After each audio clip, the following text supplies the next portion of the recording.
இன்னைக்கு சிம்பிளான ஒரு சட்னி பண்ண போகிறேன். இது பண்ணுறதுக்கு ரொம்ப டைம் ஆகாது, 10 நிமிஷத்துக்குள்ளே ரெடி பண்ணிடலாம். இது இட்லி தோசை கூட சாப்பிட ரொம்ப நல்லாயிருக்கும்.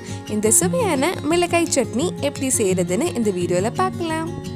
ஃபர்ஸ்ட் ஒரு கடாயில் கொஞ்சமாக எண்ணெய் ஊற்றி 1/2 கப் சின்ன வெங்காயம் வதக்கலாம். நம்ம சேனலில் இதுக்கு முன்னாடி நிறைய சட்னி ரெசிபி, குழம்பு ரெசிபி, வெஜ் ரெசிபிஸ் எல்லாம் பண்ணியிருக்கோம். நீங்கள் இன்னும் அந்த வீடியோஸ் எல்லாம் பார்க்கலன்னா அதோட லிங்க் டிஸ்கிரிப்ஷனில் இருக்குது. மறக்காமல் அந்த ரெசிபிஸும் போய் பாருங்கள். சின்ன வெங்காயம் நல்லா வதங்கினதும் இதில் 1 டீஸ்பூன் மிளகாய் பொடி ஆட் பண்ணி அந்த மிளகாய் பொடி பச்சை வாசனை போகிற வரைக்கும் கொஞ்சம் நேரம் வதக்கலாம். மிளகாய் பொடி உங்கள் காரத்துக்கு ஏற்ப போட்டுக்கோங்க. இப்போ இதை ஆஃப் பண்ணிவிட்டு கொஞ்சம் நேரம் ஆற வச்சிடலாம். நல்லா ஆறினதுக்கப்புறம் இது ஒரு மிக்ஸி ஜாருக்கு மாற்றிட்டு நல்லா ஸ்மூத் பேஸ்ட்டாக அரைச்சி எடுக்க போகிறேன். இது கூட தேவையான அளவு உப்பு, ஒரு சின்ன பீஸ் புளியும் ஆட் பண்ணிக்கோங்க. இப்போ நம்ம வெங்காயம் வதக்கின கடாயில் கொஞ்சமாக தண்ணி ஊற்றி அதில் இருக்கிற மசாலாலாம் எடுத்துருங்க. ஒரு வாட்டி நல்லா அரைச்சதுக்கப்புறம் இந்த தண்ணி ஊற்றி மறுபடியும் நல்லா ஸ்மூத்தாக அரைச்சி எடுக்கலாம். இந்த மாதிரி அரைச்சி எடுத்துக்கோங்க.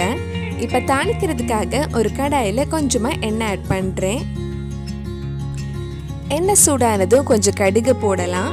கடுகு வெடிச்சதும் கொஞ்சம் கருவேப்பிலையும் 8 சின்ன வெங்காயம் சின்னதாக கட் பண்ணி போட்டிருக்கேன். இந்த சின்ன வெங்காயம் லைட்டாக கொஞ்சம் நேரம் வதக்கினதுக்கப்புறம் நம்ம அரைச்ச சட்னி இதில் ஊற்றலாம். சின்ன வெங்காயம் இந்த மாதிரி நல்லா வதங்கினதும் நம்ம அரைச்ச சட்னி இதில் ஊற்றி அதுக்கு தேவையான அளவு தண்ணியும் ஊற்றலாம். உங்களுக்கு சட்னி எந்த கன்சிஸ்டன்சியில் வேணுமோ அதுக்கு ஏற்ற மாதிரி தண்ணி ஊற்றிக்கோங்க. லைட்டாக ஒரு வாட்டி மிக்ஸ் பண்ணிட்டு கொதிச்சதும் நம்ம ஆஃப் பண்ணிடலாம்.